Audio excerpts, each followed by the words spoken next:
I think it's a good way of doing it. Well, Kurt's last week, we were come here to eat. I didn't know it was vegan. And Kurt went, so I'm going to have chicken salad. I was like, just to let you know, Kurt, it is vegan. Oh, you didn't even know when you Kurt came? didn't even know it was That's vegan. great. Yeah. And I think that's a positive thing, like what you're saying. Like, Absolutely, yeah. that branding, perfect. Yeah. Kurt was like, oh, shit, damn Yeah. it. No, I should have said that. I'm going to have to have some sushi now. But yeah, the whole point is like you were linking it with like popular culture and like, you know, we do collabs with like Dior or like, you know, we cater for like Amazon and Nike. And it's, combining popular culture, like digital first marketing. I feel like out of home TV advertising is just like so gone of the past. Everyone is spending like 8 hours a day on their phone these days. I don't think I've watched TV in years now. Yeah, or you put it on in the background kind of Yeah. thing. So like it just makes sense to just really focus online and you can build such a good social strategy.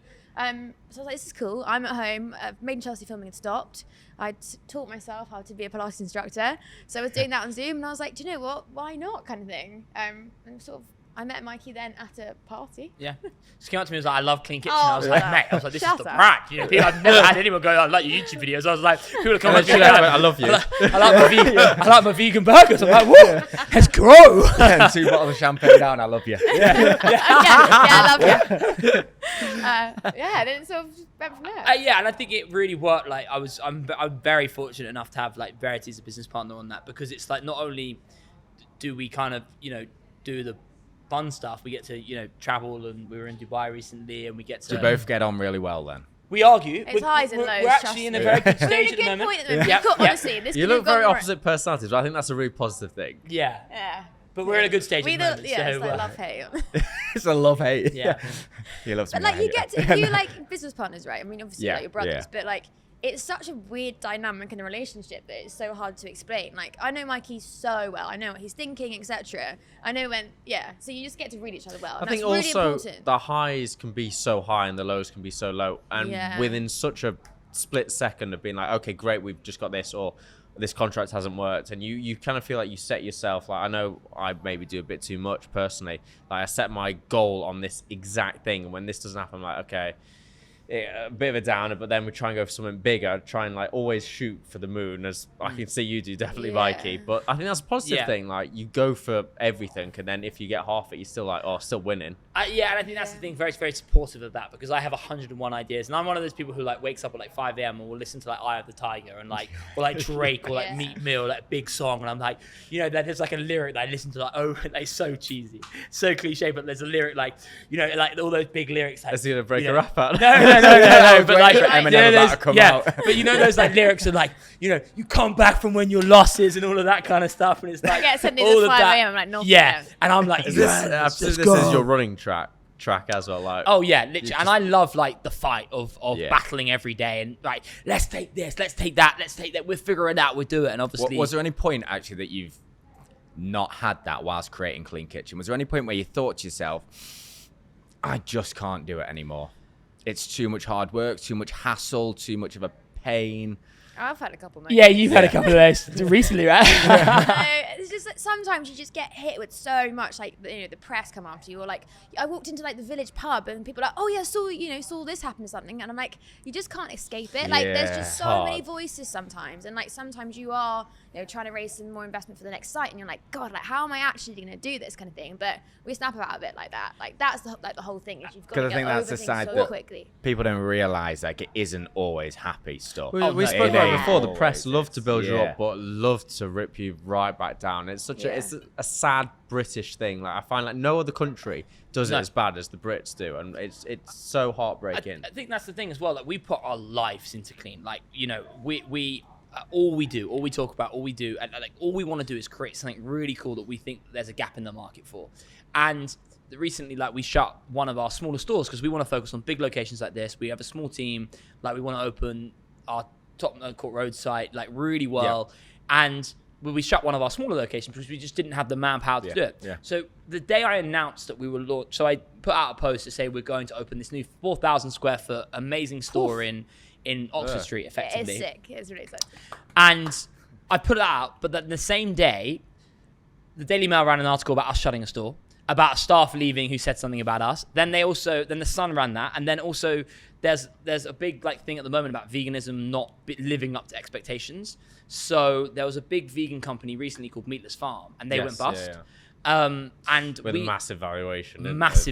Raised 90 million, but they just didn't make money. Like there was just bad economics. And I think like we were then brought into so many different articles in that. So the Times wrote a big piece about like any press is good press, isn't it? But not when you're trying to build a hype for the brand. You get sent from your mum being like, babe, look, you're in the Daily Mail. Yeah, I know, Mum, thanks. Yeah.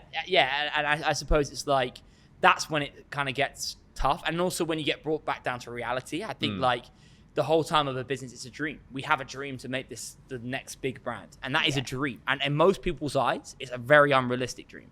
And they don't know how we're going to do it, or they don't know. But like as a founder, you truly believe that you're going to do it, and you're going to hit those heights, and you're going to be able to open in Dubai. You're going to be able to open this 4,000 square foot store. You'll be able to open this store, whatever. But the corporate people, they're very black and white. So they're like, well, no, how are you going to do that?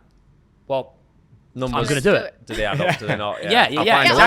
I'll find a way. And it's like, we always find a way. Yeah, this is the kind of goal, and this is the vision. This is how we want to do it. So it's like, but then when people like that come in and actually like start like feeding negativity, and you just have to, there's moments where you. Worst. That is when you come down. When someone starts questioning you, and I'm like, wait, am I questioning myself? Like, can we do this? You have to have that optimism, which we both have, and it's what's got us so far, and then we've actually delivered and succeeded. What do you do in them situations? You like, I go you to my obviously key help. run, but like, what do you do? I need a pep talk. It happens like probably about once a year. Yeah, but I'll play like a song in the background as I'm doing the pep talk. So No, I'm no, like, no, no, Fort Mill, like it's in the background as I'm giving this pep talk. Just staring at the mirror, just like, eye of the eye of the tiger, yeah. But like we're also as well, like I'm a huge dreamer. Like I always like I sit up like, you know, there's a rooftop in Battersea, and I'll just look out and just be like thinking about like, okay, right, can we do this? Can we do that? Can I really want to get there?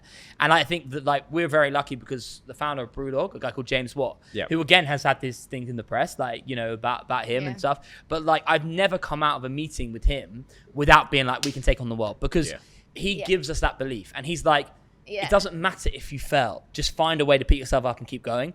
And they're the people that you need to have, because it's like, go and do it. And like our next store is kind of, for us, it's like our biggest project yet. And it's like a do or die moment. So will this become your flagship kind of like, this is what we want to do moving forward? Yeah, it's all our capital's going into it. Everything's going into it. If it goes badly, then we won't be able to be. But it won't. Yeah. But it also You've as got well. this. Can't get But that's the thing also as well. You know, that high stakes. Otherwise, I need a massive pep talk after that. Yeah. But like that, those high stakes are when you're at the best, and it's like a make or break moment for the business. Okay, if you truly wanted to build it to a massive brand, then you have to take those risks.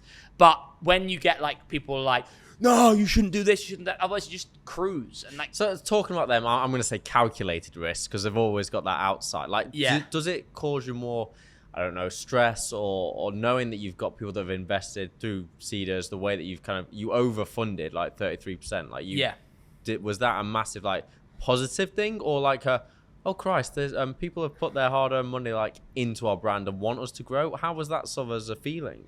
I think actually it's a bit of both. I think you then have to take on all this responsibility. Like even my mum was like, "Oh, you know what? I'll chip in and give you some." And I was like, "Gosh, this is really got it's actually we want down 2.1 million to start off with." But that's so much responsibility, and I think that is actually what gets me. It's like these people have invested in us, and we've taken on their money, and I'm responsible to give it back to them. Like, and I really want to, and I really want to succeed. I think that creates added pressure. Oh, massive! Like you're locked in.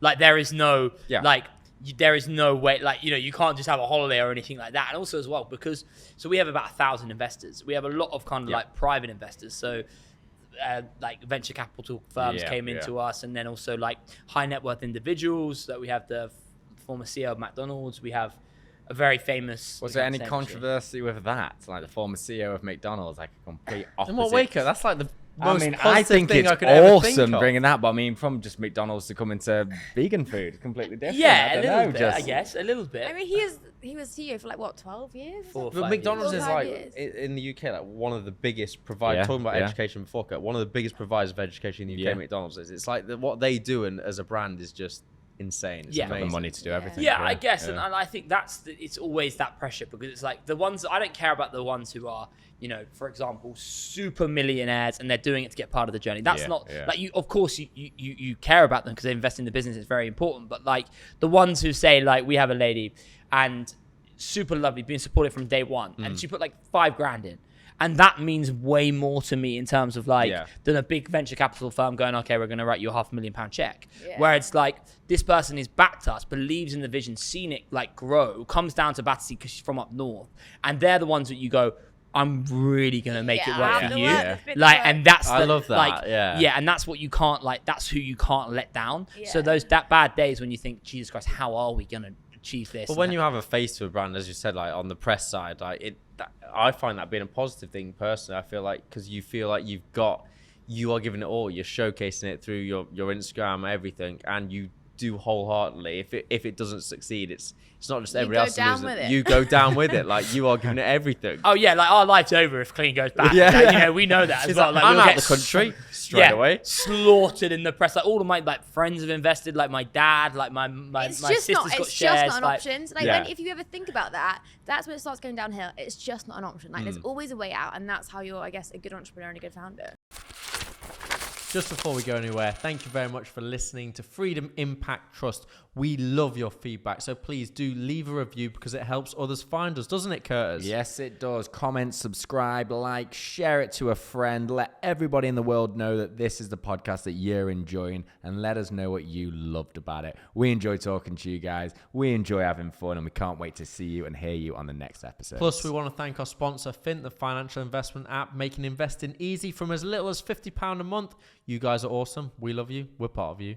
Don't forget, it's all through 3 portfolios, AJ. Nice and simple. I know. Have a great day. See you later, guys.